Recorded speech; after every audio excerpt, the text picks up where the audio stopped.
স্বাধীন জনগণ কি চায়? তারা চায় বেঁচে থাকবার অধিকার, যে অধিকার আল্লাহ এই দেশের জনগণকে দিয়েছে। রাষ্ট্রপতি জিয়াউর রহমানকে নৃশংসভাবে হত্যা করেন একদল বিপথগামী সেনা কর্মকর্তা। 1981 সালের 30 মের সেই ঘটনায় মেজর জেনারেল আবুল মঞ্জুর সহ গ্রেপ্তার করা হয় কয়েকজনকে। এ ঘটনায় সামরিক আদালতে কার্যকর হয় 13 জন সেনা কর্মকর্তার ফাঁসি। বিভিন্ন মেয়াদে দণ্ড দেওয়া হয় অন্যদের।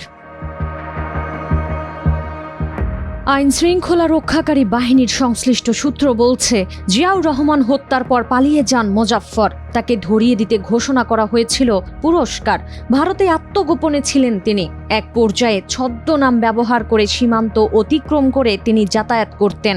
অবশেষে তাকে গ্রেপ্তার করল ঢাকা মহানগর পুলিশের ডিএমপি গোয়েন্দা বিভাগ ডিবি।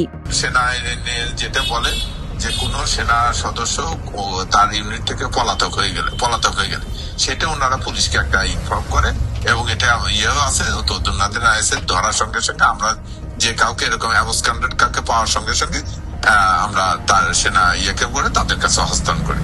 খোঁজ খবর নিয়ে জানতে পারছে উনি আসছে, তারপরে যে ওনাকে ধরে নিয়ে এসে আমরা সেনাবাহিনী আসে তার পরিচয় নিশ্চিত হয়, এখন তাদের কাছে নিয়ে গেছে। এখন তাদের আইন অনুযায়ী উনি এখানে যেখানে ছিল সেখানে ওনার মেয়ে থাকতো, মেয়ে জামাই থাকতো, ওনার ওয়াইফ থাকতো, ছেলে থাকতো। এটা ওনার শ্বশুরের বাসা আমি যতটুকু জেনেছি।